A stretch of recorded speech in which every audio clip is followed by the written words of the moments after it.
Yo, yo, yo. It's your boys back in the building, The baby. boys are back. You It's know it. time for football season, buddy. It's like I say, it's talking season, it's summer season, it's Yeah, yeah. touch the grass season. And Everything's been Athens, in opened up. Athens, Georgia, it's police season. Yeah, it's always police season there, it seems like. Yeah, yeah, Yeah, no, we've got the high school opened up, you got the NFL training camp open up, you had the Hall of Fame preseason games coming, you got obviously all the college football camps opened up. So basically we are back. everybody's getting their feet wet, getting all their bearings down to try to get ready for the stretch runs for all those Yeah, seasons. Obviously our major season is college football is our our passion and problem. love. The problem is for us is figuring out transfer portal and Yeah. jersey number swaps and all of that stuff and who's who and what's what and it's a lot of Yeah, no, guys where you're just well, like, yeah, I've what? learned more. I think I've learned more so on like some transfer guys that may have been Yeah, forgotten about or just not remembered or not known on literally playing the video game. Because I'm yeah. like, wait, this guy went here? Okay. So it's I mean, like I say, it's kind of hard to keep up with in a sense, if you're not It really uh, you is. know, when you're just following your own team or your own local areas or your own conference and all that Mhm. stuff, it's a lot of that stuff gets it's all in the weeds, man.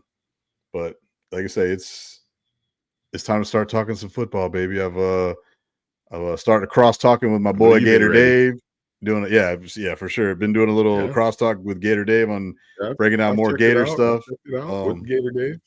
yeah, no. So Mhm. like, there's just like we're here to break down obviously the Gators, Canes, and Knowles, and give it a little bit of a national flair. We'll give a little bit of extra national flair for my boy Sam the Spam Williams, I guess. Calling out for more love for the national landscape of college football too. So yeah, we'll definitely dive into that. But I guess we'll go ahead and get started today. Maybe talking a little Gators, and then as the next couple of weeks come down, we'll talk a little Canes, we'll talk a little Knowles previews, and see what we think this season's going to lead to for our squads, and kind of predict like we have done in the past who we think's going to win each league and who's going to do what. But primarily right now, like I say, everybody's in camp, and as far as the Gators go, the biggest thing was the whole DJ Lagway situation with the calf strain that happened a week or two ago.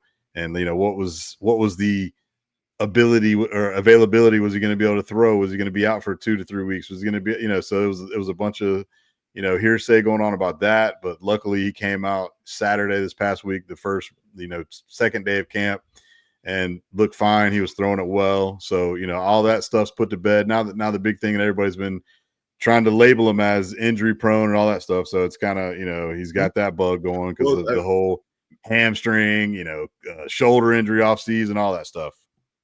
that's what I was gonna say.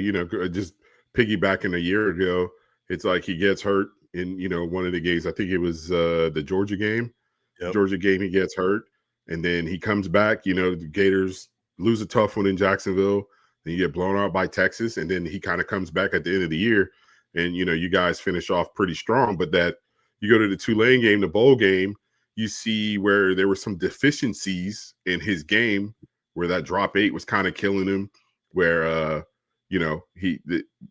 Tulane was just dropping guys and he was throwing picks left and right. And then you leave out of that, you still get the W, but then you go into spring and then he's not playing in spring because of a shoulder. And then you think, all right, he's going to be ready to go for the fall. Then, like you say, right before camp, he has a calf injury. And then you're just like, I'm sure Gator fans are like, hey, is this Mr. Glass or Right. what's going on here? And then you see the clips of him throwing, like you say, deep balls on, I think it was last Saturday. But, that's something you got to be concerned with, I think, as a Gator fan going into the season when you have probably the nation's hardest schedule. I mean, of course, the first game is going to be a layup against, I think it's Mm-hmm. Long Island. But Yep. after that, you jump right into it and you want to know, hey, is DJ going to make it the whole year? Because if he's not playing, it's going to be tough for Billy to keep his job. And I hate that every Oh year it yeah. seems like we're talking about that. We're talking about that. But those two things are tied at the hip: DJ's Yeah. health and winning, or not being Oh yeah. healthy and losing, and Billy and his job. Yeah. No, like I say, this is the other thing too, and you alluded to it.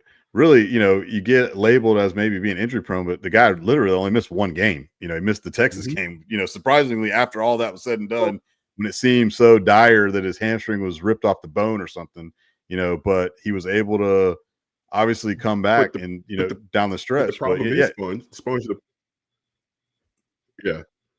But the problem is like, yeah, he only missed one game, but when you think about what's returning, what's new, 85% of the guys he was throwing the ball to are gone. So you had no work with those newer guys. I mean, some of them are getting to camp, the fall camp, but in the spring, you're not throwing. So you're not throwing to Mizell, you're not throwing to Trey Wilson. Dallas, I mean, whoever. If VB3 is just getting there, Dallas is, all the mhm. freshmen are just getting there. So you want that camaraderie between the players with the quarterback and receivers. The backs, I think you guys are going to be fine in the backfield and up front. But Well, those like I say, connections between the the other quarterback thing, and I guess. receivers is the issue. Yeah, no, here's the thing too, and I guess this is part of it too that kind of gets lost is like spring ball. Everybody puts this big thing on spring ball, and like true, like you want to have timing with those reps, but he's been throwing with the receivers No, no, all no. I'm summer not long, putting and a lot on it, but well, no, like I'm saying, I mean the same but thing. but not in game Carson Beck, situations. I understand. Carson Beck didn't throw a 100%. ball in spring, I but agree. so I mean, I'm just saying, I don't disagree that like sure you want him out there But throwing. the difference between Carson and DJ is Carson has way more experience Oh, than sure, DJ. totally, And I'm totally. not poo-pooing it. I'm just Well, saying that he doesn't have any game reps Carson's or throwing any throwing to a reps. bunch of new guys as well. That's what I'm saying. That's what I'm saying. And I guess this was the other thing that everybody's been For talking about as sure. well too. That is the fact that like if you really go down the list of all college football teams in America and you look at who the backup is to the Mhm. starter, everybody's in a shithole. Mhm. You know what I'm saying? So like again, Yeah. if DJ goes down, No, yeah, no, no, sure. no. But the thing is, we're not talking about everybody right now. Yeah, yeah, We're no, we're focused on the Gators, and that's totally. that's all I'm saying. I'm not saying that's going to be the end all be all, but all I'm trying to say is you want to get work with your guys in game situations, and Totally. DK and the other guys are gone.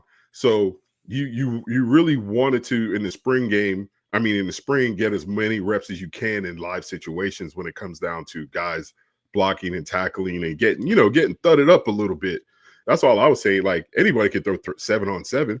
Hell, Yeah, yeah. all those guys catching on 7-on-7. For some of them, as soon as they put pads on, they disappear. That's Yeah. all I was getting at. Yeah, yeah, no, like I say, you want to see obviously you want to see him out there throwing, like I say, but he's been working. I don't think the shoulder is an Yeah, issue at all. I think it was again. I think so much is like hell. Most of these coaches want to do away with spring practice, anyways. I think it's a waste of time. Not to say that it is yeah. or isn't, but you get work. He's been throwing like behind the scenes and all that stuff because you can't be out there. Coaches can't be Mhm. out there with their players except for those 15 to 20 practices in February and March. So like again, the biggest thing is, nobody wants to have the nagging injuries. Hell, and it's starting to show up now just with even the receiving core. Obviously, we'll get Yeah. into that. It's like to Mhm. where guys are getting those early bumps and bruises in camp. And so now it's like the precaution versus how bad is it? If like Dallas That's just Wilson. I think that's just putting on the pads and getting hit. Yeah, yeah, totally. Exactly. Yeah. And I think so what happens is I think, then the coaches and the trainers and all that nowadays it's like you get one of those little, oh, you got a little twinge on the hamstring. Let's shut him down. We Mhm. don't need to get you working out here. So Yep. it's more so just working through all that Well, stuff, you know. I think what it is too, I'm not comparing sports, but when you hear calf injury, you think of Jason Tatum, Yeah, you you think of think the of Dame Achilles Lillard, 100%. Halliburton, and what happened to KD, where those guys, it just started off with the calf, and then it Yeah. went to Achilles injury Yeah, because yeah. of Well, the that's what it explosive led to. moves. And I No, think just with totally. sports science now, that's where they're at. Yeah, no, Yeah. totally. And like I said, that's So where. they're just being precautious, and there's nothing wrong with that. Yeah, well, hell, I guess the other thing too is if it was really bad, or if it was, because I listened to one of the doctors talking about like grades on, calf strains, and the if it Mhm. was to lead to an Achilles injury, how much rehab you would need to take on a grade 1 versus grade 2, all that stuff. So it's like if it was worse than a grade 1, then he still wouldn't be practicing right now because I would hold him all the way out until it was 1,000% healed up. And if he didn't even play against Long Island, that's Right. what people were concerned. Like that was going to be, oh, his first snap's going to be at Baton Rouge, So it's like it's definitely a thing to monitor because again, these guys are so. This is what I told Dave the other day. Is like these guys are like they work out so hardcore. They are like freaks in the weight room. They're almost. We always just say it too. Are they lifting too much? Because they basically are That's like a fine piece of well, machinery that's that's why like I named all those over guys in the torquing your NBA. body and like like it's just you're going too hard, so like Mm-hmm. a quick twinge and you're like that hamstring injury at Georgia, you're like, dude, it didn't even look like he was running, so it's just like so you don't want to be have the lingering issues Yeah. because then things add up and the next thing you're out for 4 to 6 weeks or the season or whatever. So again, injuries are definitely a part of this sport, and it's all about how you roll with them. And obviously, you don't want your most important player, the 5-star Well, savior yeah, quarterback that's why I that you brought up came in all to those be. guys from the NBA. Oh yeah, no, Yeah. trust. As soon as Calf came up, that's exactly what everybody was alluding to. Like, did we Mm-hmm. not just watch Tyrese Halliburton, tears Achilles? I mean, obviously Mm-hmm. he knew the risk behind that, and it was Game 7, so he was going to play. So it was like, well, you go out here and you got a high level calf strain. This could be one of your. I'm sure the doctors told him that. And he's like, you know what, this is Game 7. I'm playing. So this is not Game Well, not 7. just It's that, you never know. Well, not the hop basketball, but you never know if you're ever going to make it to the championship game again. well, I that's mean, what I'm you think saying. of That's what I'm guys, saying. think of Dan Yeah, Marino and guys like that never went back to the NBA championship. yeah, Charles totally. Barkley never went back to the NBA championship. So it happens in all sports, and you want to be precautious. And I think the Gators are just being precautious in it Oh yeah, because it's silly to before you even put pads on or anything, 2 days in, if whatever it was, and you're just gonna be like, DJ, you gotta go full go. I mean, I think people are crazy to think that he should do that. But all I was saying was you want that cohesion a little bit more yeah, yeah. from Yeah. No, last season into this well, season. You yeah. Well, that was a totally want that different injury. That was just they and basically I leap think that. into year, you know, No, I totally agree. I totally agree. You gotta have reps with your guys for sure. You got to be able to rep it out. You got to be able to get that connection, the bond, all that stuff. mm-hmm. You want to know where. All right, this guy, when Yeah, he takes this step, he's going to be here. Where do I need to throw it there? And like I say, those are things. You know, these elite guys, they can get it on the fly, and they're just elite. So like we'll find out how good he really is and how healthy he can stay. But again, that's the whole thing of you need all your yeah, best players on the field. Like I say, my boy Webb out, again, so it's like he can't stay healthy for nothing either, so he gets yeah. any break he gets, that's like, boom, you're out. Like, luckily, his hamstring injury, that had, I guess, required a little bit of a surgery. I don't even, that sounds bad, but for to only be down maybe 3 to 4, 5 Yeah. weeks, at least that's at least good that it happened now and got it out of the way. So maybe I you mean, come back, but guess what? The problem is you're not getting any reps, and so now a third guy is taking your yeah. reps. We know what Ball and Jacoby Jackson are going to get. So Mm-hmm. now KD Daniels and some of these other guys are Yep. getting those third team reps, to whereas those would have been yours, and then you're fighting those guys for reps. So like I say, it's injuries. You don't ever want to see them, but it's definitely a part of the game, and it is what it is. Yep. You got to roll up, next man up mentality, and just say let's go. Yeah. I mean, yeah, the two things is you start to question the strength and conditioning staff. What are they doing? How are we handling these players during the off season? Because you don't want too many injuries like this, or hamstrings, ankles, and all of that, which all these guys are just getting back in football shape, putting on the pads, getting back into it. I mean, they're not even in pads yet, but still that helmet weighs a lot. So your body's getting adjusted to the explosive movement more in practice. And then you put the helmet on, that changes everything. And then the juices are just flowing. And like you say, Mhm. you don't want to be that guy that gets hurt, even if it's 2-3 weeks, and then you're like, man, I gotta hurry up and get back on the field. Then you rush it. It's kind of, we were here last year with Montreal, and he got back before game 1. So Yeah. you got to hope that all these guys are good and they're just dinged up a little bit, just soft tissue injuries and whatnot, and they'll be fine. And But if we get to week 1, you're like, all right, it's a little concerning, but you still should be able to beat Long Island with no issues.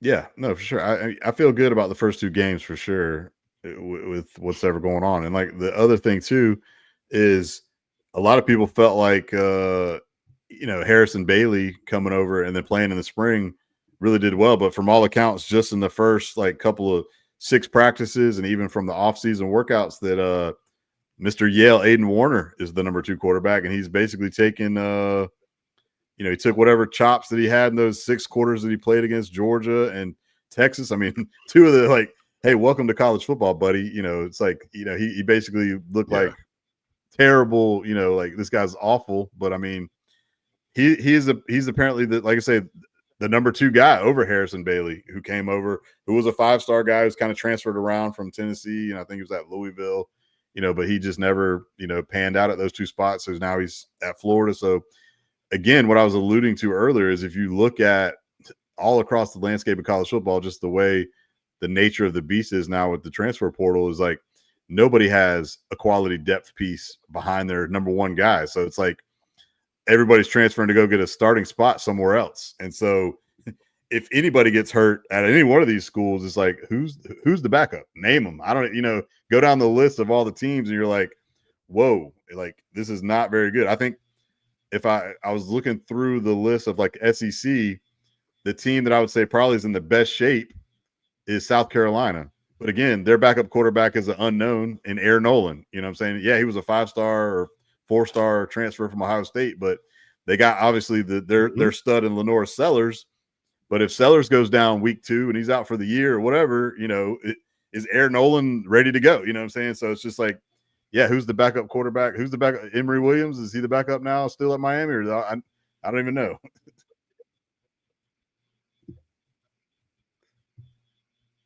Is Emory still the backup at Miami?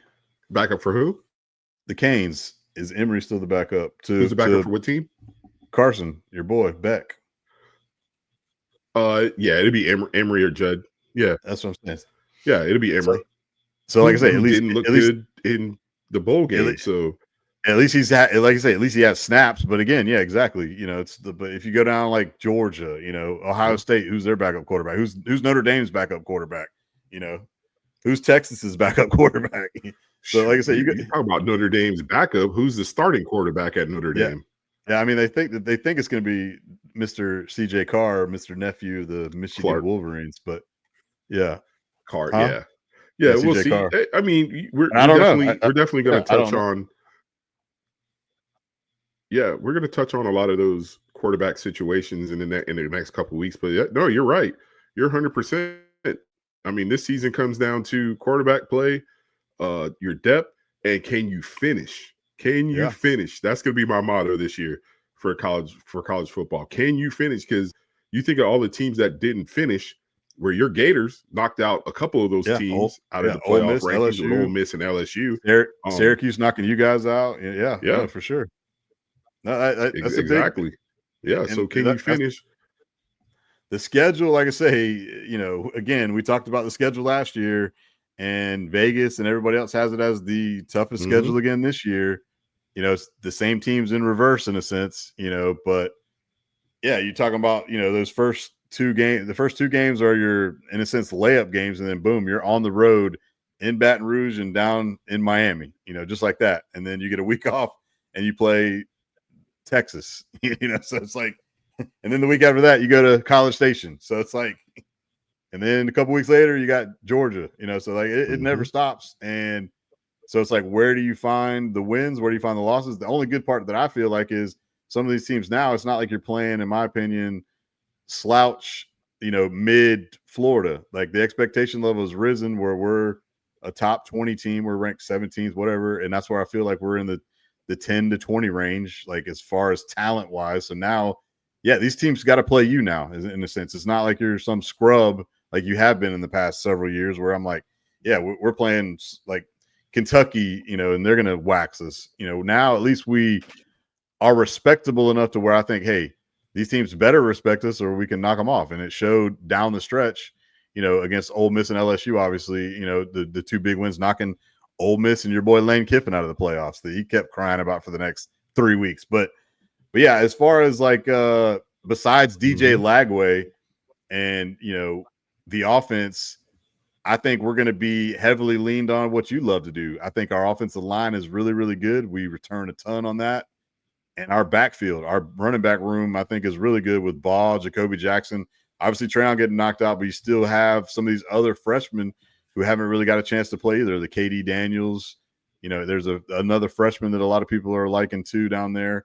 So, like I say, you got your main two guys. If they stay healthy with that offensive line, I think Billy to start the season is going to obviously want to run the football, want to control the line of scrimmage, run the play action game, throw the ball over the top with DJ, where he could throw the long ball. So the question will be, what is Billy's play call, scheme, and style going to be early? And I think he's going to lean on that run game early. Even if DJ's 100%, whatever. Like the big thing, which sucks is, and me and Dave were talking about this, is even with a hamstring injury or a calf injury with DJ, like part of his, curveball is the fact that he really can run the football. We saw it in high school, but that might not be a part of his game. He might just be a truly pocket passer because we don't want a ripped hamstring and stuff. So it's like that's a part of the element. But I think even if he was healthy, you still don't want to run him as much. Kind of like what Ohio State did with oh boy last year, where he didn't run that much until the end of the season. And then you add that dynamic as the season goes on, healthy or not. For me, I wouldn't want to throw that into his game right away. But there will be times where he has to run. Like you say, I love the offensive line coming back. I don't know the health of George. I saw that he kind of went down the other day, probably something light. But like you say, those two backs you guys have, and then third event coming in from UCLA. It's outside of DJ. Who's going to be the leader on offense? Will Barber, George, or whoever on the offensive line step up to take that next step to be leaders? It's easy to put it all on DJ, but other guys have to step up to be leaders. If the wide receiver room is healthy, I think they're going to be fine. And then on the defensive side, who's going to be the leader on the defense as well? I really don't know who that guy would be. The great thing about the Gators is all those young guys played a ton the last 2 years. So now they're in those roles to where they become leaders, a Castile and guys like that. Yeah, he's played like a shit ton of snaps. He's been there, played a lot. So, yeah, as far as going back to the receiving room, I think is going to be really good. I think we're loaded with young talent. The big question was obviously Trey Wilson was banged up last year. He had the sensational freshman year, got banged up a little bit his freshman year. Last year there was, rumors that maybe he could have came back, but he kind of shut it down because it was like, well, what am I playing for? And then it was like by the time that point was coming, it was kind of late in the season. So I was like, you might as well shut it down. But he, to me, he's alpha dog. About transferring too. No, well, that definitely was, like I say, that definitely was a part of like, okay, what's the deal? But he's definitely a Percy Harvin type guy. He's a guy who can go any moment and take it to the house. I love the fact that you bring in a start event. He's like a big physical guy, but he runs like a 10. He ran like a 10-3 in the 100, so he's a speed guy as well. The next question will be, is Dallas Wilson really that guy? Is Dallas Wilson one of these, fantastic freshman wide receivers, like a Jeremiah Smith, like a Ryan Williams, like a Cam Coleman who came in last year, all those freshman wide receivers that came on the scene. I don't think he's going to put Jeremiah Smith numbers up, but nobody did that. But again, can he be that third guy behind those two to where he doesn't have to be? You just want three solid guys. Exactly. Yep. And then you mix in a Mizell who actually showed flashes as well, who's also another burner, out of Orlando. It's his third season. So it's like, it's time for you to put up or shut up. It's time for you to do something to make some things happen. I feel like the receiving core is going to be good, especially like I say, even a guy like VB3. Is he going to get some burn? Is he going to get some special, there's even a couple guys, were freshmen last year that are getting some buzz in camp right now. So I think wide receiver wise, I think we've recruited well. I think we've got the guys there. DJ, stay healthy. I think scheme wise, we're going to be good because we're going to be able to lean on that run game, to open up that pass.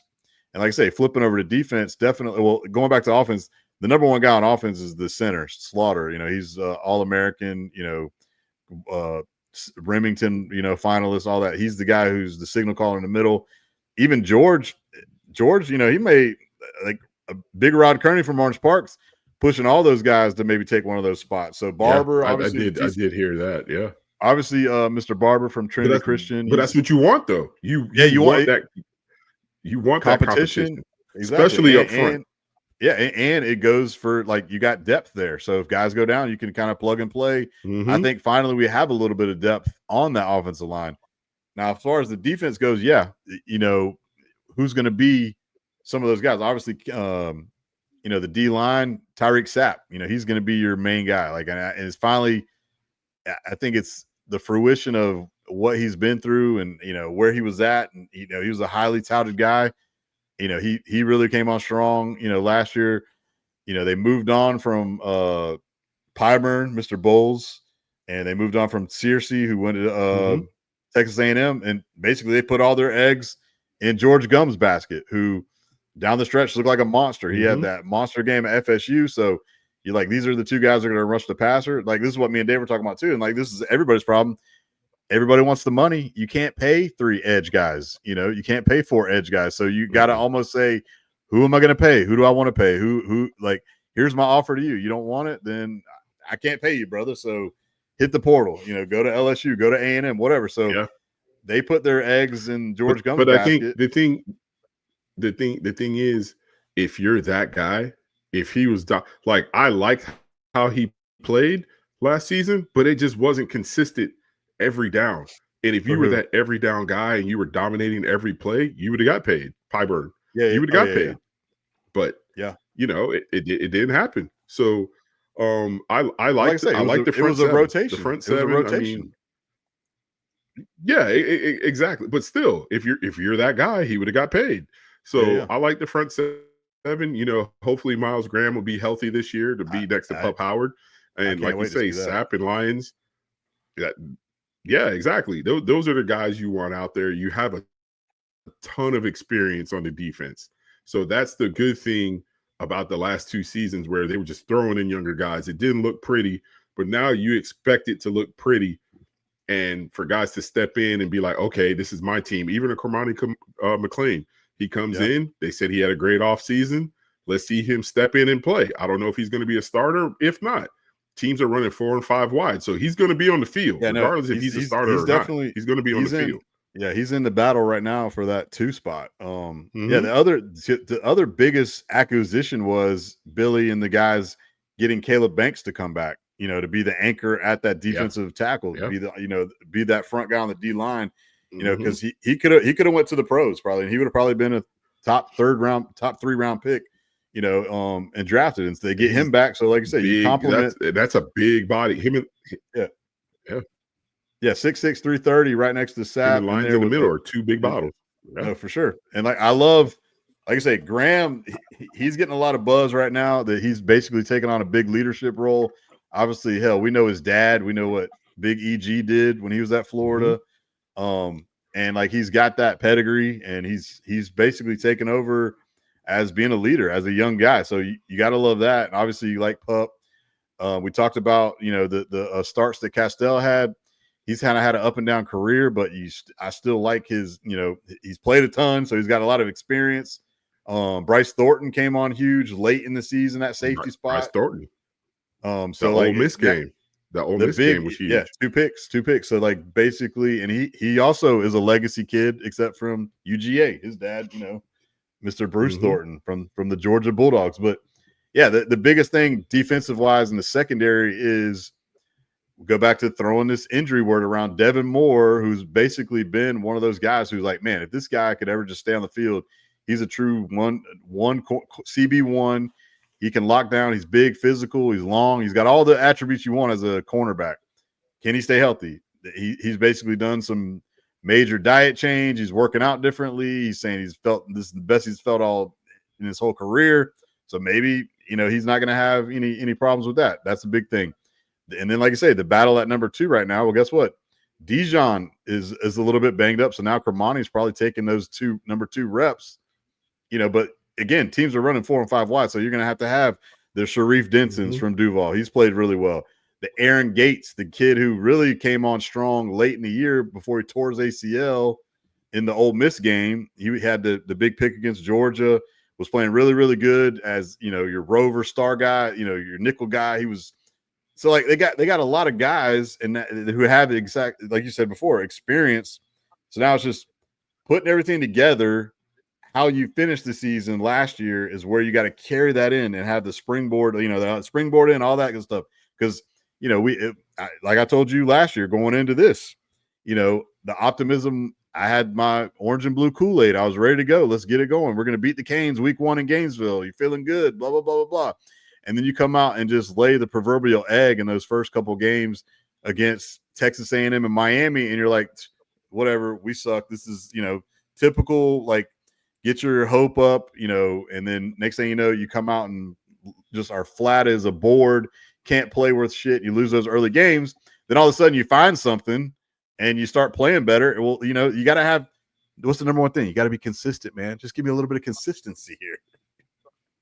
So they need to carry that over from the end of the season to start off hot. And at least I was talking to somebody, at least we get some of these layup games and we don't have to play Utah or the Canes week 1. We get them week 4, you know what I'm saying? So hopefully, we'll be able to work out some kinks before we got to play LSU in Death Valley week 3. So like I say, I've obviously got the optimism on. I'm feeling good. But again, that schedule is hell. Well, so I think the I don't problem know. was I don't know where you are.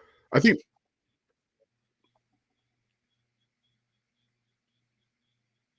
well, the problem with last year was I think the guy at quarterback was limited to what he could do, getting the ball down the field and being accurate and being able to run the ball consistently, where teams were just loading up the box like, hey, if that's who you're going to put at quarterback, he's going to have to beat us. And then, like you said, DJ brought such a dynamic of he's able to run the ball, he's able to throw it deep, just to get it. He's so big to get out of problems. And like you say, having Long Island and USF the first 2 games definitely helps. And then you got to hope that you're healthy enough to go into at LSU, which is probably going to be a night game, at Miami, which is probably going to be a later after. So 4 of your biggest games are on the road. That's where where a lot of people may question how the Gators may finish the season. For the most part, you get 2 early, you get 1 in the middle, and you get 2 at the back end. So whatever you do, you got to figure it out quick and stay healthy. And can DJ stay healthy is I think the key to the season. And like you say, but if you could run the ball and he doesn't have to throw the ball 30, 35, 40 times, hey, as a Gator fan, you'll take that.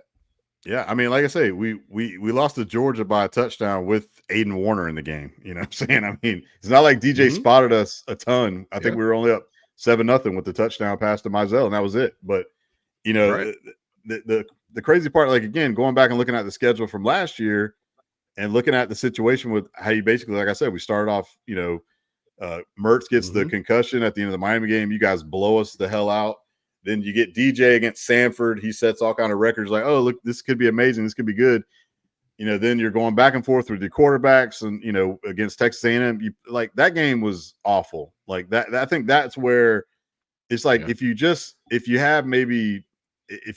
pull the trigger and go with DJ, then, you're like, maybe you get that win, so that's like one of those mulligan games. It's like, can we just start that one over again? Because if you get that win, they should have won that Tennessee game on the road. And then all of a sudden they're 10-3. And now you're like, what? So like that's how quick it could go from one way or the other, just that quick. If you said, hey, if we would have done this, hindsight's 2020, all that good stuff. But you're like, man, they played pretty good. They obviously laid the egg, got blazed up by your boys. And then, you weren't probably going to beat Georgia and Texas. That was just bottom line. Nobody expected them to win those 2 games at all, so. No. But it's easy to put a lot of that on the kids. A lot of that could be coaching as well, because the A&M game, you saw guys out of gaps on defense, out of position. And then that was another big thing. That was it. I think they made, because there was a bye week. And then remember the boneheaded. I was just going to talk about that bonehead series where I forgot who got the personal foul that extended the drive, and they got a touchdown before the half to kind of I think it was like the freaking butt. It was coaching, like a butt. a butt targeting. Like it was like they call it Yeah. targeting when it was like just a Oh, it terrible, was two. It was terrible. two penalties. It was two. Yeah, it was bad. It was Yeah, bad. the phantom butt targeting from Bridges, the Oregon transfer at Hmm. DB. That was one of them that led to that drive. But regardless, they they got beat and they didn't play well. But what they did was in Hmm. that Mississippi State UCF bye week, that's when they changed stuff on defense and kind of I think they turned it over to Ron Roberts. His voice Yeah. was, and then you could see as the season went on where the defense got better. So it's like again, Yeah. you You did. can't You really you can't did. basically be like, well, mid-season. I mean, I guess it salvaged the season in a sense, but it's like, damn, if we would have done these things early in the year, we could have won some of these games, and yeah, we could have had a different outlook. We could have been 9 and 10 win team instead. Okay, you take an 8-5 and whatever. And the biggest thing was, hell, you go back and listen to our podcast after the Texas game. I had him dead and buried because I thought DJ was done. I was like, we ain't winning none of these games with Aiden Warner. Now DJ put the Superman cape on, came back and said, okay, I can do this. And then, I did a complete 180 because I'm like, wow, this team can do something. They are, but like, I definitely want to. I haven't watched the episode yet of the SEC, about the Gators, and what they said was that episode 2 is Florida fans weren't happy. really. Mm-mm. I've They heard good things. from what I yeah. I mean, I've heard mixed, but I saw a lot of Florida fans complaining about I guess how they did it. But it's one episode. You got to get a lot of stuff in a whole season in one Yeah, episode. yeah, So I yeah, haven't watched it yet, but I'm yeah. I was just gonna going off watch of it. what I've heard. I'm Yeah, gonna. I watched LSU. I watched the LSU one, and then I was watching them in order. Mhm. But I knew the Gators one was the second episode. But yeah, All I mean, right. they're cramming it. They're basically cramming it in there with Graham getting hurt, DJ taking Yeah. over by Kentucky, and then what happened, all that stuff. So it's, Yep. but from what I got from it was they said you can see why the team kind of bought into Billy and like they didn't give up on him, which is a big Mhm. thing because hell, most of the fan base still has Billy dead and buried, and it's like I've kind of gone away from that, because I think it's again we are such in the moment of like you got to be better right now, and we expect so much that you don't give these guys any chance to kind of build the program, recruit the program, especially in this whole new age of like I say, guys leaving so quick and coming in. It's just like a Yeah. revolving door. That like you need to have some kind of continuity, some kind of like we're going to talk about it with Florida State here, and whenever we do their preview, is like like this is a big year for Norvell. Like you go Hmm. 2-10, and like he's feeling real good about himself, But what if the Noles win 5 or 6 games? I know they got like they're going to win 8 games, and they're going to build it back up, maybe win 9 games. I don't know. I don't know what Noles fans' expectations are, but again, he was the coach of the year and everybody's best friend when they went undefeated. Now all of a sudden he's on the hot seat, but you paid him all that money. Yeah. So again, so if I you was about to fire, say it's hard. It's hard if to you get rid of them fire, when you paid them that. yeah, if you fire Billy or Norvell, both teams are going to be in a shit storm for another 3 to 4 years. Who are It's you like going to you hire? almost That's the you thing. gotta, yeah, you gotta almost you gotta ride with it and just say, hell, we gotta hitch our wagon to this guy, and hopefully he's going to take us to the promised land. Now, if the Gators go 2-10 this year, then hell yes, I'm sorry, you got way too much expectations, you got way too much talent. So all right, jumping off of that. Here's one Mm-hmm. for you. I want to hear it from you.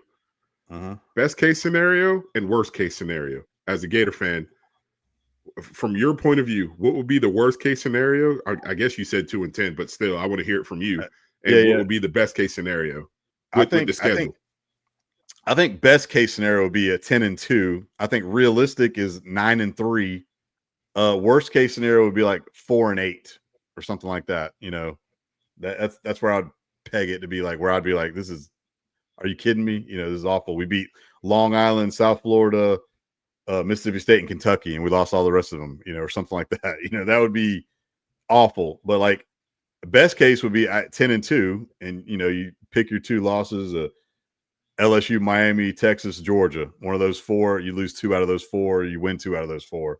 That would be your best case scenario. Realistic case scenario is you lose 3 of those games and you only win 1.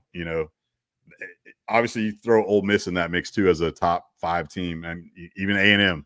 So like I think realistic, you're looking at 8-4, 9-3 is where, if like right now, I'm like trying to pick them. I'd pick that's where I got them at. Best case, I wouldn't say they're not going 11-1 or 12-0. None of that. So my best case, hopeful, would be 10-2. 9-3 is probably your realistic shot, and that's where a lot of people are even debating. Like, hell, if a 9-3 Gator team get in the playoff with this schedule, and like, what's funny? Did you see what Pate said the other day? No, I missed it. He was on, I don't know what he was on. He was on some podcast, and he said, he even had this. He said, if Florida and LSU both finished 9-3, but the Gators lost at LSU week 3, that he said the Gators would still get in over LSU. Again, that's a hypothetical. I can't agree with that. And like I say, that's where you look at like who lost to who, and you go through that whole argument. Because you're saying the schedule, it doesn't matter about the argument. You lost head to head. I agree, but this is, again, I don't even want to go down this. I don't even want to go down this. Well, here's the thing, that does matter. No, I know, I know, but I don't want to go down this rabbit hole because we don't need to. But what I'm saying is, if Florida head to head eliminates the rest of it, I don't disagree with that. But if you say Florida beats, I'm trying to give them their 9-3 losses. Let's just say they lose to LSU, Miami, and A&M. But they beat, Texas, Georgia, and Ole Miss, who are all maybe top 10 teams, and then they go 9-3. And then I don't even know LSU's schedule. Let me see who they're. I know they play Clemson week 1, so that's gonna be that'll be a big, like, who gets what. But again, you're saying they lose. Oh, but you're saying if they're both 9-3 going into the playoffs and there's one spot left, you got to take the team that beat the other team head to head. I've always felt that way. I don't disagree with that. Change my mind on it. I get the whole schedule thing. Well, I guess, again, this is a hypothetical, so you'd have to like literally say, all right, here's who they beat, here's who they did. Like if Clemson's, if they lost to LSU, if they lost to Clemson, Alabama, and I'm looking at their schedule now, and South Carolina, here's who their wins would be against. Here's their 9 wins. All right, their 9 wins would be La Tech, Southeast Louisiana, Ole Miss, Vandy, A&M, Arkansas, Western Kentucky, and Oklahoma. I'm just saying that those 9 wins are not as impressive as if you go to Florida and say they beat Texas, Georgia, Ole Miss. That's all I'm saying. And again, we don't even need to go down this rabbit hole because it might not ever happen.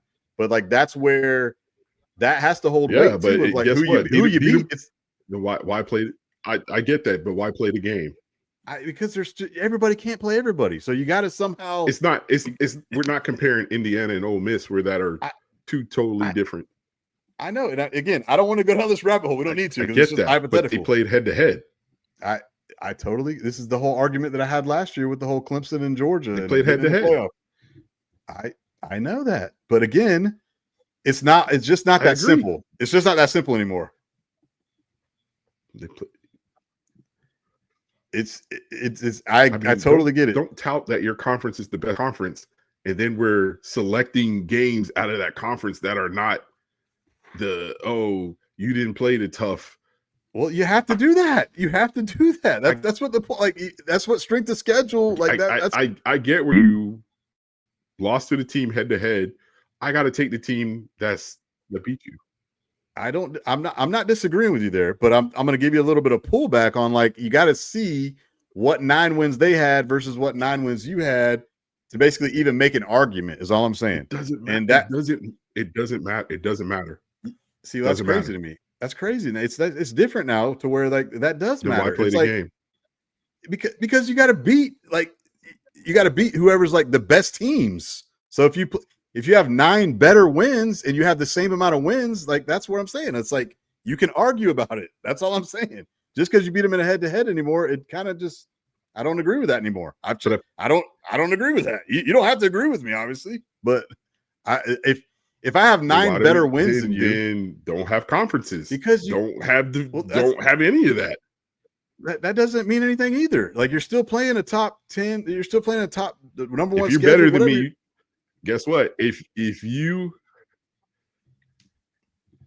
better than me, then beat me. I It's totally that agree with that. simple. I So totally if agree. all right, But it I'm gonna use still your comes hold on. it still comes into play. Let me use your Yeah, go ahead. hypothetical. Go ahead. Let me use your hypothetical. All right, you go through the whole season and you flip teams, and you lose. You and Ole Miss have the same record, and Ole Miss beat you at the end of the season. You still think that you guys should go in over Ole Miss, even though it's later in the year, and you so-called have better wins than they do? You talking about last year or you talking about this year? No. I'm talking about this year. Look at your schedule. Yeah, yeah. I'm Ole looking at it Miss right now. wins 9 games, whatever's on Yeah, their schedule. We don't even have to look at it. They have 9 yeah. wins, right? And they beat the Gators, which will be 3 weeks from the end of the season. But you guys have 9 better wins, allegedly. You still think you should be in over Ole Miss? I may let you Yeah, slide because the yeah. LSU game is the 3rd game of the year. Yeah, see, I may, that because teams again, see now here's where I don't do totally agree look with you. different by the end of the Well, year. I here's where I agree and disagree with you. Of that is because I don't think it shouldn't matter when you lose anymore. Like I don't care if you lose week 3 or week 9. I agree. So but what I'm saying is I'm just throwing a I scenario. I'm throwing a I would have scenario out to you. I just want to see what your answer was. yes, I would have the Gators ahead of them because the strength of schedule would be better. Because I'm looking at Ole Miss's schedule now. They would have like Georgia State, Kentucky, Arkansas, Tulane, Washington State, Oklahoma. Ole Miss schedule is fucking garbage again. Just looking at this, their toughest games are LSU, who they get at home, at Georgia, South Carolina. That's it. Let me read their. I know we're getting off topic here. This is Ole Miss's schedule. Lane, you cannot. I'm telling you, Lane. What's their best case scenario? They play Georgia State, Kentucky, Arkansas, Tulane, LSU, Wazoo, Georgia, Oklahoma, South Carolina, Citadel, Florida, the Egg Bowl. Like, what is the strength? What is the? I need to look at where they're ranked schedule wise right now, because that's again. And here's what it was: they had an easier schedule last year, and they blew it. And they blew it by losing to us. I agree. Yep, they 100% they blew it. You can't lose to Kentucky. This is the you only can't thing lose to too. Florida. Yeah, this is the only thing.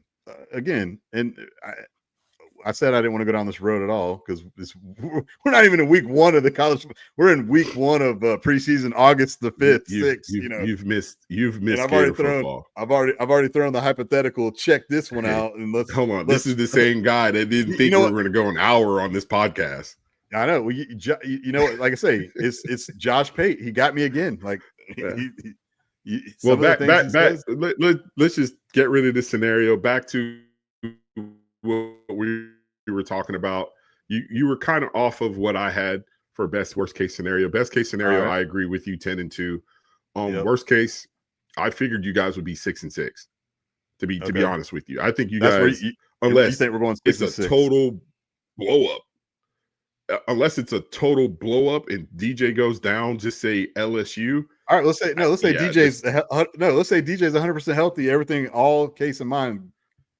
You got a 6-6 scenario. No. Best case. I know you said best case. What's no? I know what do you peg? All right, here's what I want to do. Let's say worst case. What's worst case then? 6-6. 6-6. Yeah. Oh, that's pretty good. I'll take. I agree with you on best case 10-2. Well, okay. What I was going to say is, what's the realistic? What is if you're going to peg us? I want to know what our record's going to be. I think 8 wins. Yep, and here's where it's, and this is 8. Funny because this will translate into here's hold on before. Hold on. I already know what you're going to say. Huh? I already know what you're going to say. I said I already know what you're going to say because here's what it. Actually, you don't. You don't. I think I might, but. Where basically you're saying I said 9-3, 8-4. I'm feeling 9-3. The pivotal game is against you guys. That's the game. And so you're going to pick the Canes. I'm going to pick the Gators. That's where we either go 9-3 or 8-4. Because I know you're not picking them. You're not going to pick them to beat Texas. You're not going to pick them to beat Georgia. You're just not going to. I don't think you will. And so then now it comes down to, I don't think you're going to pick them to pick LSU. Hey, I don't think you don't know. I don't know. I don't know. Don't that. What I was gonna say was, yeah, But Go ahead. you're right. But what I was gonna say was how how you guys' schedule is set up. It's like that NFL mentality of playing quarters. Yeah, Blocks. your Yeah. first quarter, LSU, you have Long Island, USF, Miami, and LSU. So out of that, 2-2. If you could come out 3-1, that'd be great. Yeah. And then you have your next. We have Texas, Texas A&M, Mississippi State after a bye week. So 2-1. If you could come out 2-1, there goes your 5. And then your last, I would hope you guys could beat Kentucky. Who the hell knows what's going on in Knoxville, and then FSU. And that was that. Yeah. That's how I broke it down and looked at it. Yeah. No, But I think I'm in more total likely agreement with you. 2-2.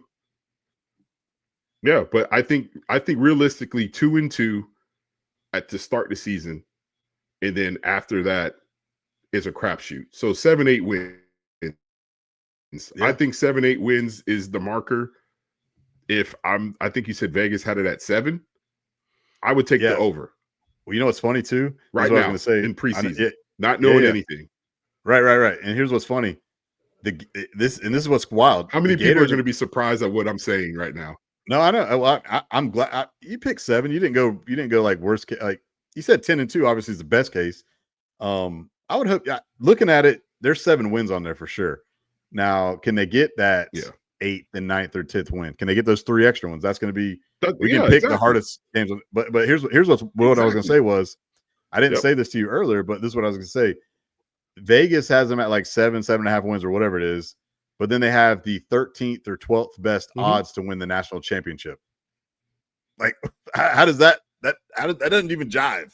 So it's like you're only picking them to win 7 games, but there's a flash in the pan. I think they're going off of what you're saying, your logic.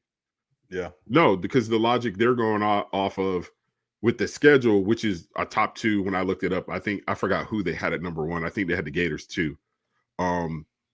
If you're in an Ole Miss situation from last year, they're probably taking the Gators in over a couple of those teams at 9-3. Right. Like would you? That's 3 Gator season with this schedule probably gets them into that 12th spot. Right. It would get you in over like a 10-2 Indiana. Yeah. Right. Yeah. Exactly. 100%. Yeah. No, that's what I'm saying. That's why I was talking about when you brought up the scenario. When you brought up the scenario about the LSU thing, like I said, if it's head to head, I'm going head to head because you played. I feel you. But like I say, again, if no, go ahead. No, you're good. No, I was just going to say, I agree. Head to head means something for sure. What it boils down to then, when you go to the argument side of that, is who are your 9 wins? Who are their 9 wins? You got to, do all that game. And here's the thing: when it came down to it, you might be like, yeah, I kind of agree with you, Sponge. LSU didn't beat anybody. Maybe y'all beat them week 3, whatever. Again, that's.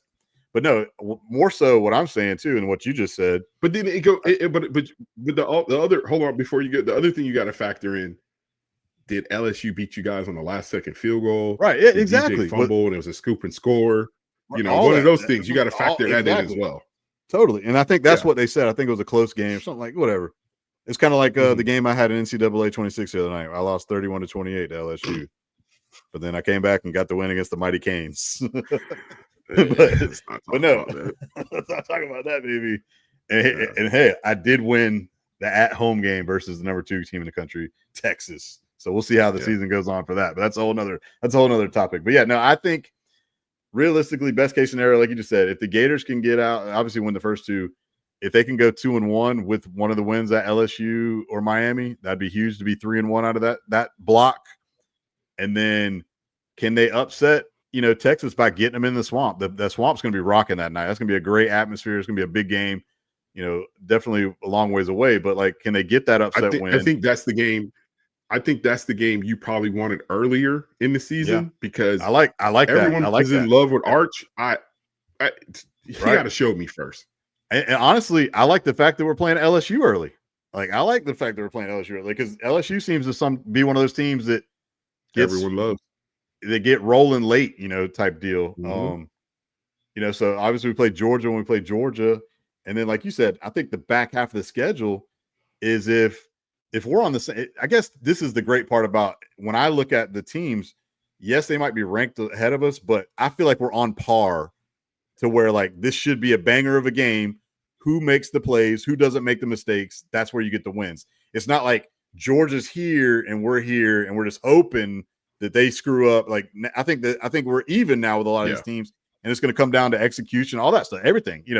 It's not like you're just rolling and be like, damn, we're playing Baton Rouge. Like LSU's a really good team, but like we're good too. Well, it goes back to what we said at the beginning of the podcast, which you reiterated was you look at Texas, new quarterback.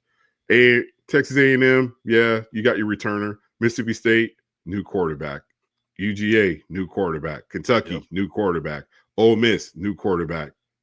Tennessee, new quarterback. FSU, new quarterback. So exactly.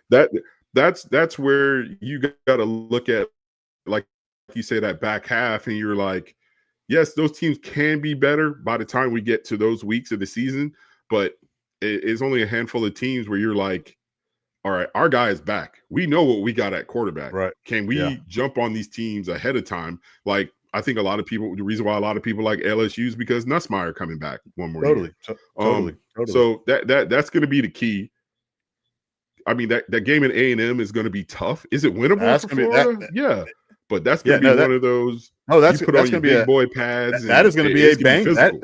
That might be the toughest and best game of the season. But like again, I look at A&M as they've done a hell of a job over there, and Marcel Reed I think is fantastic, and that's going to be a tough ass game in that environment. So it's like you said, you got to put on your big boy pants. You got to come ball, and that's literally a week after you just had a sledgehammer game in Gainesville with Texas. They might get that upset win and then go be flat on the road. You know how the SEC and all that, it's on the road like that. Just that game, I would circle that as a loss right now going to A&M. Now, again, we're talking 7 weeks down the season here, but that's the thing is you gotta. I'm not looking at that game as like, oh, we're gonna lose that game. Like we have no shot. Right. Like the seasons before, I'm like, we got no shot at beating Texas. This is not, are you kidding me? Hell no, it's over. Why are we even going to play this game? Well, then you got to look at last year. What I talked about is the motto of the season is going to be finish. You look at Ole Miss. Yeah. We thought Ole Miss was a shoo-in to make the playoffs, and then they went to Gainesville, and I mean, you look at when LSU went to the Swamp. They were the number one team in the SEC. They were already projected to be in the SEC championship game. All of that. All they had to do was go into the Swamp, get a W, and they were locked in for the SEC championship. Yeah, those were two huge wins, and like I say, I think that's where Gator fans are optimistic. Like, okay, damn, we can play this way. Can we do this? So well, no, the reason why I brought those up is if you look at the Gator season as a whole, when you get to those games, will you not drop them if you're in position to say, even if we're not in position to win the conference, but we're still in position to get that 9, 10, 11, 12 spot, can we finish the season and get those W's and not let Tennessee come in and upset us in the Swamp, which they haven't done in 20-something years, but still, you still got to think these guys are getting paid millions of dollars to get their kids motivated to come in. FSU, regardless of what their season's going to be, they're going to remember what happened last season. Yeah, they're going to want to they're going to want to try to knock you out of the playoff rate. They're like, hey, we got a chance to knock these guys out and give them a loss. Hell yeah, and I think they're going to want to do it. A lot of people were worried about how the playoffs would affect the season as a whole. Hey, that rivalry week last year was unbelievable with all the stuff going on. All the fights and that was good. It was great. And again, we haven't even touched on the whole like the new all this stuff that the Big Ten is arguing versus the SEC with the new format of going to 16 and when and will that happen, all that stuff. Like we won't get into that today, but there's a whole bunch of dynamics about that too that'll make it interesting to where the teams are the leagues are trying to vie to get more of their guys in the playoff, all that whatever. But it's going to be interesting to see like how like you say, finish the mission at the end to basically not screw up a spot, a chance. Don't be like the Canes going up to the Carrier Dome. All you had to do was win. That was bad. All you had to do was win. You're in. Yeah, they're in. They're SMU's You're not in. in. SMU ain't in. You're right. Ole Miss. Yeah, Don't. I mean, you think of Ole Miss's season last year, even if they lost to the Gators, but you can't lose to Kentucky. yeah. That was an You, early season loss game. that was a Yeah, terrible loss at no, it was home. bad. At It was home. bad. On top of It was that. bad. So if you're Billy, you get the 'Cause boys motivated. I still think Ole Miss was still one of the best teams. They could have even made a run. They could have maybe beaten Yeah. a Penn State or a Notre Dame or whatever. But guess what? They ain't get in. Right. They would probably beat a Boise. I mean, you think about it, they probably could have beat Tennessee if they played head to head. I mean, because Tennessee really didn't light it up. They just won enough games to get in. I did not like Tennessee at all, man. They backdoored their way in there, and then they got their ass smoked, and I enjoyed that. But like I say, the thing is, you can't sit here. This is what drives me nuts about when people tout their conference. You can't tout the conference and then say, "Oh, Tennessee can't be in because they didn't look good or they didn't play." You allegedly played in the best conference. So if you allegedly played in the best conference and you had the third best, win one loss record, you're in. I know the part of that issue is the imbalance of this conference schedules. That's the Exactly, problem. exactly. And you're never. There's just too many teams now. That's the thing. That's the problem. With 16 teams, there's going to be an imbalance. There just is. There's no getting around it. And that's the problem. Even with Indiana, exactly. They didn't play a balanced conference schedule like a Oregon or an Ohio State or a Penn State. But like I say, my thing is, don't sit here and tell me how great your conference is, and then your third best team, man. Everyone's poo-pooing it. We're the best. We get documentaries on Netflix. No. I'm not disagreeing. I'm not disagreeing with you. But how many fans were like, "Oh, Tennessee doesn't deserve to be in"? So I'm sitting there looking at them like, "Well, if they're the third best third best team in your conference, who should be in over them?" Yeah. I could say Ole Miss should have been in because their offense looked the best. But you can't have bad losses against, especially with no head-to-head. You can't lose to Florida and Kentucky. Florida was reeling at the time where you're like, this team's going to go into Gainesville and beat them. But they didn't. Yeah. The Gators found a way. Like I say, those guys grew up. What it boiled down to. Those guys grew up at the end of the year. Yeah, what it boiled down was the fact that Tennessee beat like Bama. That was a head-to-head win that was big to where a lot of people felt like Bama, they lost it. Again, that's the argument of the LSU Florida thing is even though Bama lost to Tennessee, I still think Bama was better than Tennessee. They just weren't better than that day.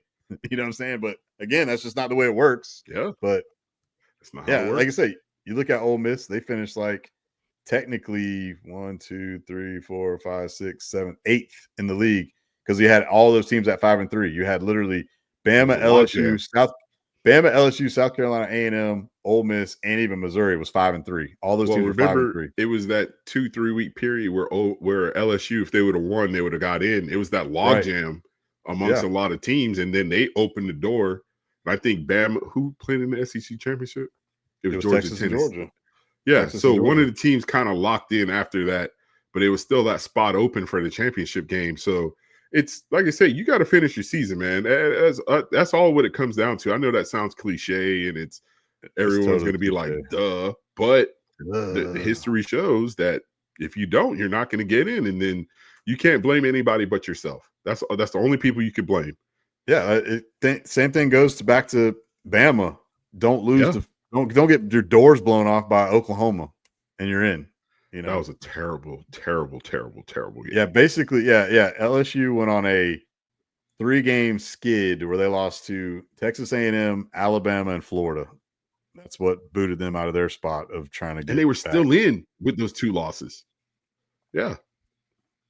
No, they had 3. We're talking about when they played the Gators. Yeah. The Gators game if they would have got that W, they were locked in. Yeah, because they closed out beating Vandy and Oklahoma, which they should have. But yeah, no, I mean, again, I think we got an hour, perfect. We both. I think there's a lot of optimism in Gainesville. I think there's a lot of Gator fans are clamoring for the season because they think that we finally have a team that we haven't had. This was a question that Dave asked me the other day. He's like, is this the best roster since when? Like, when was the last time we had a roster better than this? and we both said the same one. The 2020 team with Trask and all those guys where we lost to Bama in the SEC championship game. That roster was definitely pretty I good.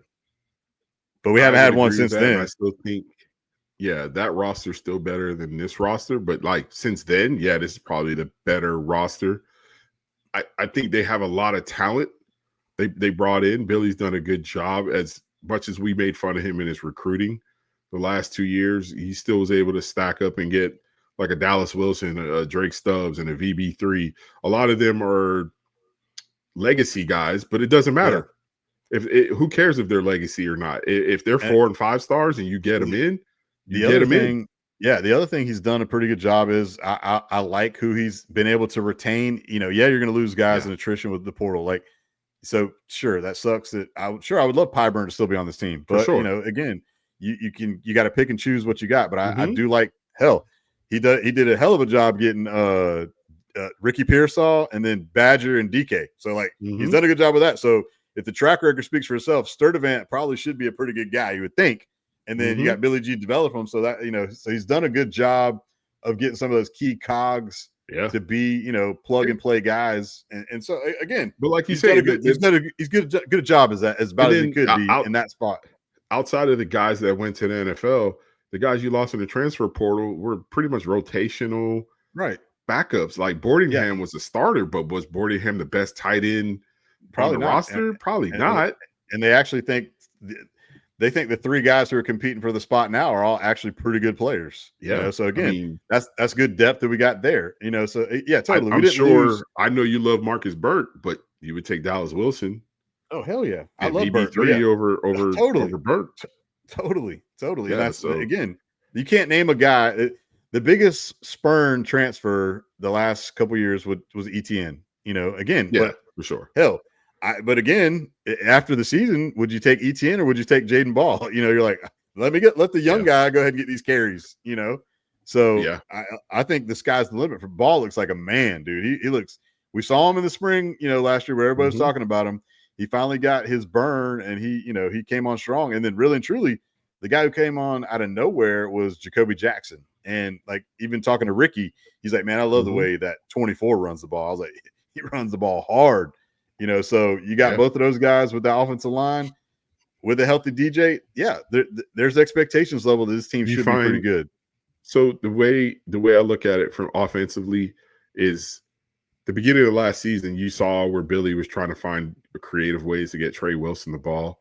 I think he has to do that with those two guys where you 15, 20 touches creative. Even if they're not running the ball downhill, you got to get those guys on the field and trust that offensive line to open up holes and whatnot. Even if you can get some packages where they're both on the field in the backfield, five, 6 plays. Even to go Yeah. wildcat on short yardage downs to where you don't have to use DJ to where DJ has to stretch his body to get a 3rd and 1 or a 4th and Right. inches or Yeah. whatever.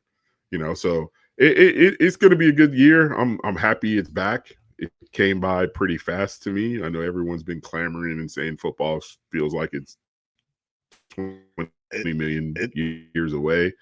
But it's I'm been glad to fine with be me.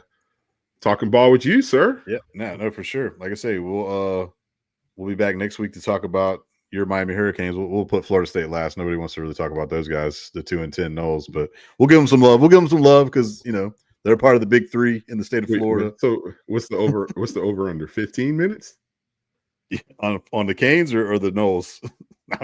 Oh, the Noles. Yeah. We'll just do 20. We'll do 20. We know we're going over 15 minutes for the Canes. I know that was a joke. And then we can go 20 on the Noles and then talk national. No, we'll give the Noles their due, but I probably won't have that much to talk about like we've had today. And we'll definitely break down what the Carson Beck led Miami Hurricanes are looking like and where their win projection totals, and can they win the ACC? Can they finally get to that ACC championship and win one? Can they get to the playoff? All that good stuff. Mario, what does he do in year 4 or whatever it is that he's in? 5? I don't know. Is it 4 or 5? Him and Billy came at the same time. This is year 4. Yeah. So year 4.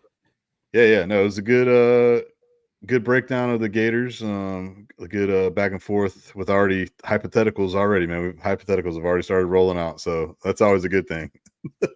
So maybe I'll come up with a few more for next week. But yeah, appreciate everyone back in the saddle listening to us talk some college football, and we'll be coming be back better to you next week. We'll be Yeah, better. we'll be better. I thought this week was pretty good. We'll We haven't strive to been be better talking. every week. Yeah, 1%, 2%, baby, 1%, 2% better every day. But yeah, Yeah. like I said, hit the bell, like, subscribe, tell your people to come listen to us, come holler at us. Hey, man, you're taking my lines now. Go ahead, my What's bad. up? Go ahead, you got it. We're out of here. Everybody. Nah. Hey, like, subscribe, share. We appreciate everyone listening. The few of you. Hey, Riders. little Mitch up in the A. Shout out to you, little bro. That's what's up. That's what's up. Nah, like I said, yeah, we appreciate any and everybody. And like I say, we're just here talking some shit, talking some ball. And like I say, one of us is right, one of us is wrong all the time. We're both right, we're both wrong. It happens all the time. And like I say, we'll see how the season goes, and we'll be breaking down everything weekly. So enjoy it, appreciate y'all, and we'll holler at your boy.